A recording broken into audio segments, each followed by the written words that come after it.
Hey Java developers!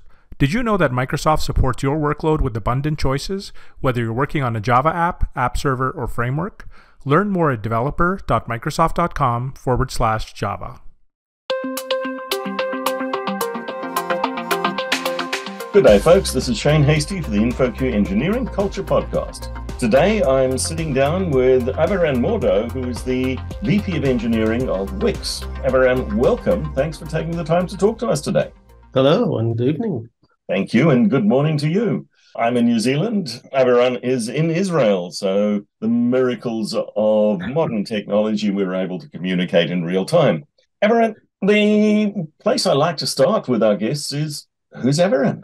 Well, hi. Well, I'm a VP of Engineering for Wix. I've been at the company for 12 years. Before that, I worked at a lot of big companies like Lockheed Martin. I had my own startups, so I've been around for quite a while. I've been a very vocal advocate of, the DevOps culture. At Wix, we call it the Developer-Centric culture, where we put the developers, in the middle, and the organization helps developers to ship software faster. And that's our goal, to try to figure out ways on how to ship software faster. So what does a developer-centric culture look like and feel like?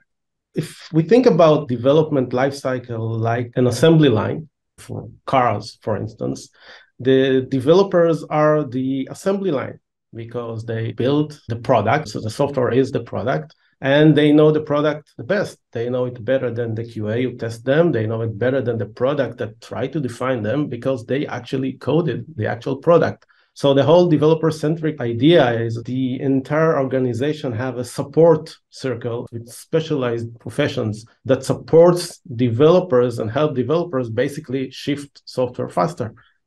And for the individual developer, how do we prevent this from feeling just like work harder? Because it's not work harder, it's work smarter. You do more things in the same amount of time that would have taken you before. This whole continuous delivery DevOps movement, or finding ways to do smarter things. If we're talking about platform engineering or low-code development, where you codified a lot of the things ahead and you basically have to write less code and achieve much more in a lower amount of time. With fewer people, which we know developers are very scarce and hard to recruit. So if you can do more, you just basically need less developers. So one of the things you mentioned before we started recording was the concept of platform as runtime. What do you mean by that? Platform as a runtime, this is a new concept that we have been internally working on at Wix. It relates to platform engineering. However, if you hear about all the talks about platform engineers, and a lot of companies are talking with regard to platform engineering on the CI, Kubernetes, all those areas of the platform. And Wix are basically past that thing because we built this platform many years ago. And we took the platform engineering to the next level to codify basically a lot of the concerns that developers have in their day-to-day life. But if we'll take our own areas of business, which is basically business models, we build e-com platforms, we build blogs, we build events platform or booking platforms. So those are all business applications. And for all business applications, you have basically the same concepts or the same concerns that you need to do, like throw domain events, model your entities in a way that is multi-tenant, GDPR concerns, gRPC communications, and how all those things are working together. So usually most companies, and Wix also one of them, we build our own frameworks and libraries, the common libraries that developers just build into their microservices, deployables. And that creates a problem because while we build those libraries, we also build tons of documentations that developers need to understand to use those libraries. Okay, for GDPRs, you have to be expert in privacy. And how does the A/B testing system works? For each company have their own A/B test or feature flag systems. And how do you communicate via gRPC? What are the headers that you need? So tons of documentations that developers need to learn and understand.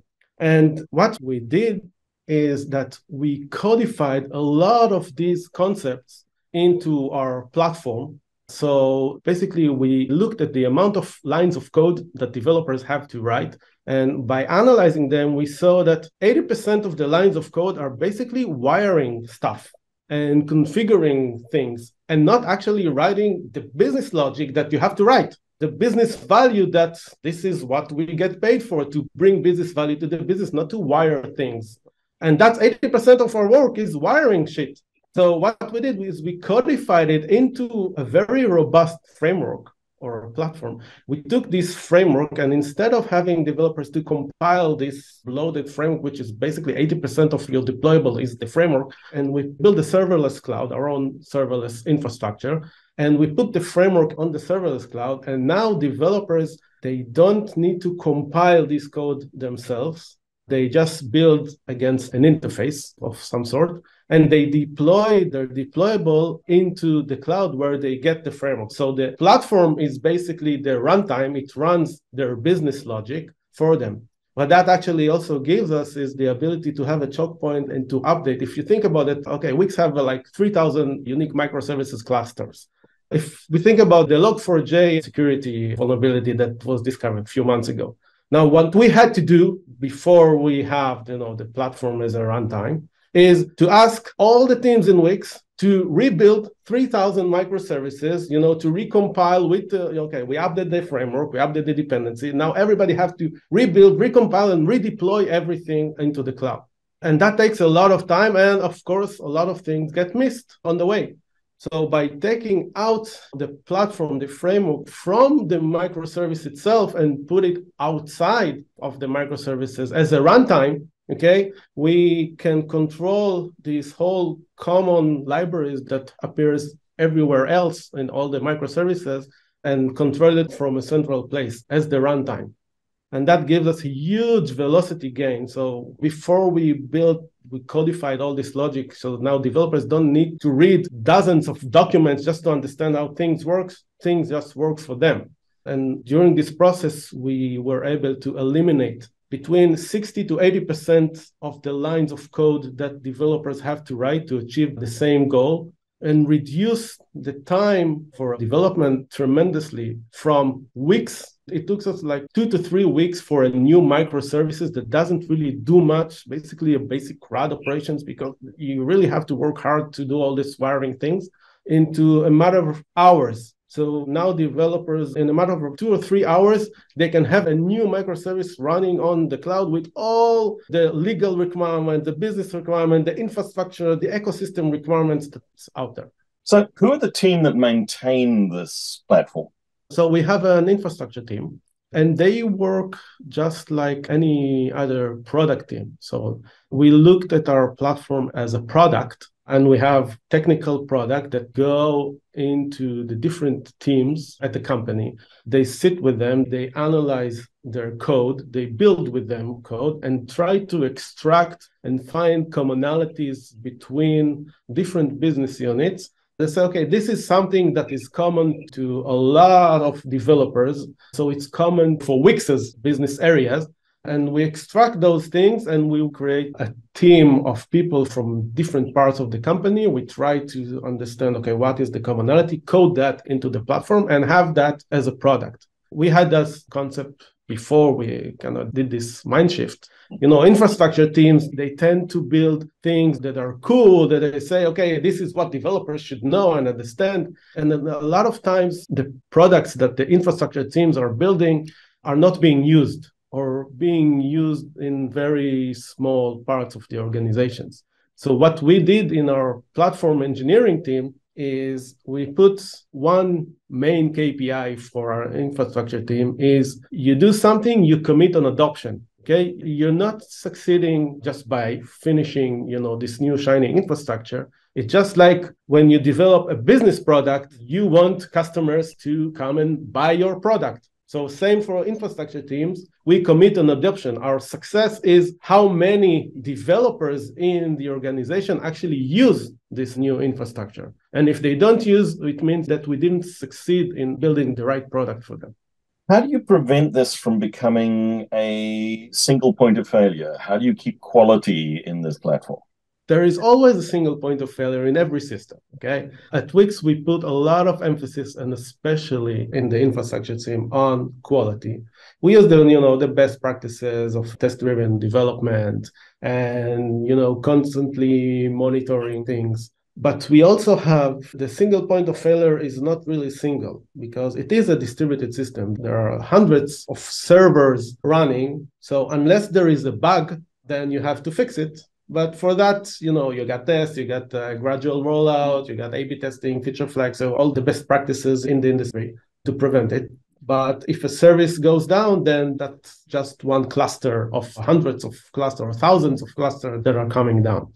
But it happens rarely, but it does happen. But we look at this runtime as a critical infrastructure, just like you would look at an API gateway. Okay, just a critical infrastructure that essentially it is a single point of failure. So we look at it just as another layer, just like a load balancer or a gateway server. This is the platform. This is the runtime. It has to be at the highest quality and the best performance that we can get.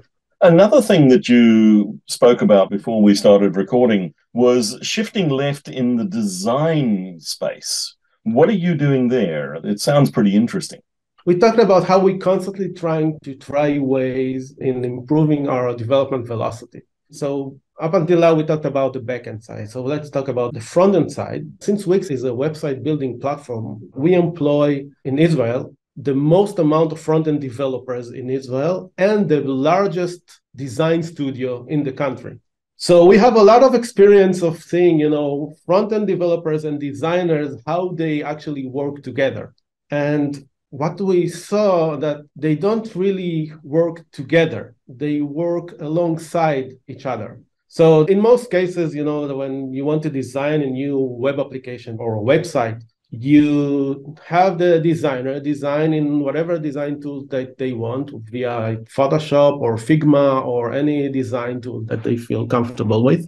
And then they hand over the designs to the developers and they try to copy to the best of their ability and their tools into an HTML and CSS. It's a web browser. So it's two different tools that are not always compatible in their capabilities. And there is always this back and forth ping pong between designers and developers. And for every change, even during the life cycle of a product, for every change that marketing want to do or the business product want to do, they have to go back to the developers. Hey, I need to move this button from here to there, or please change this color, or because we want to do a test or something like that.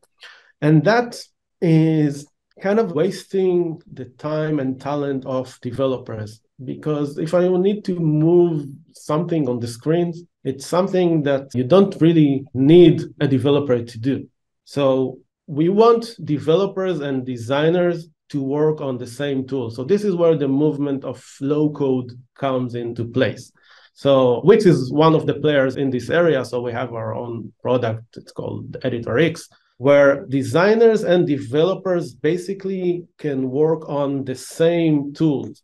While designers move components around, they put it on the screen. Developers go in the same IDE, it's basically a visual IDE, and codify the components. So instead of having developers, I wouldn't call it wasting their time, but investing their time in trying to move things around or doing the pixel perfect, messing around with CSS and browser compatibilities, developers and designers work together as one team. So the designer becomes just another developer with their own responsibility. And developers codify the actual business logic that runs behind the component.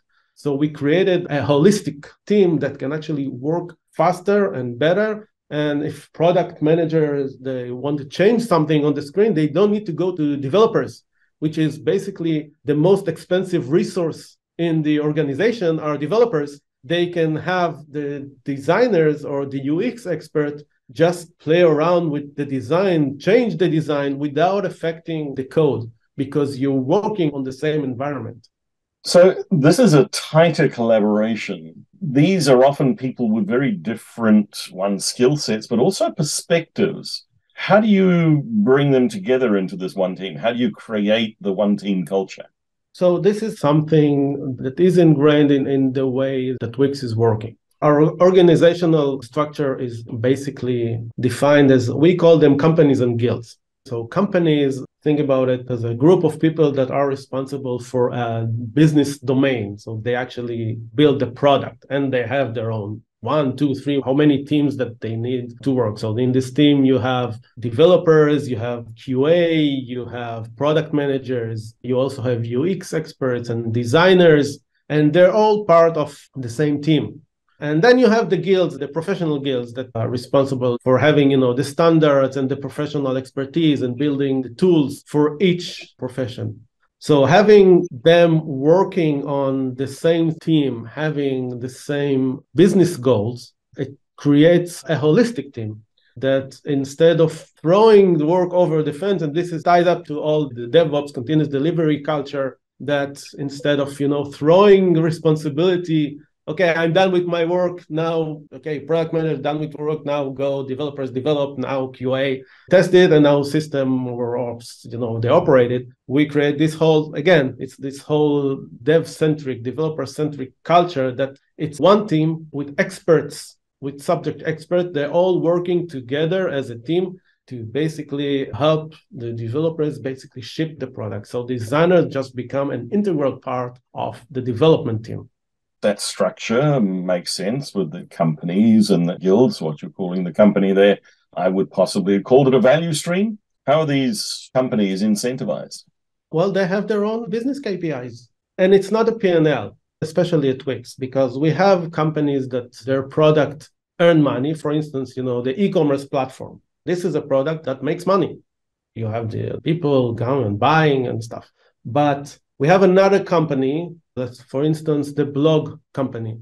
The blog is an add-on. It's a necessity for the whole Wix ecosystem because most websites need blog, but blog is a free product. So each company have their own KPI. So if the blog KPI will be adoption or a number of customers, they're not paying customers, but we see that there is an adoption to the product. A lot of websites have installed blog in their website, while let's say the e-com platform or the payments company that are responsible for receiving, processing payments and stuff, they have their own KPIs. So payments is not something that you sell, but it's something that you process. So their payments KPI will be the number of transactions that we processed, or how many customers decided to install, for instance, Wix payments, as opposed to just use PayPal or any alternative payment. So they have their own KPIs. And the e-com platform have their own KPIs, right? Number of stores, or in the stores, they know the number of transactions or the GPV, or each company have their own metrics. And how do you keep those aligned with the overall organizational goals? Okay, so again, that comes to our organizational structure. We specifically call them companies and not value streams because we treat them as startups within the big organizations. So each company have their own quote unquote CEO. Okay, we call them head of company, and they have their own engineering manager. And basically they get funded by Wix as a whole. And while they have their own KPIs, if you think about startups have board of directors that they align them with strategic goals. So each company have, we call them a chairman, which is basically the board of directors. The chairman is one of the Wix's senior management. And between the head of company and the chairman, they can decide like 95 of the things they can decide together without involving the whole Wix's management. So the chairman, which serves as the board of director, aligns the company with the needs of Wix and also considers, the needs of this mini company itself within Wix. So it's just like any other startup. Interesting structure, and sounds like an interesting place to work. Thank you very much. Some great examples of tools, techniques to improve velocity. And I think there's a lot that our audience will take away from this. If people want to continue the conversation, where do they find you? They can find me on LinkedIn, mostly. I'm also on Twitter, but mostly on LinkedIn. Wonderful. Thank you so much. Thank you very much. It's been a pleasure.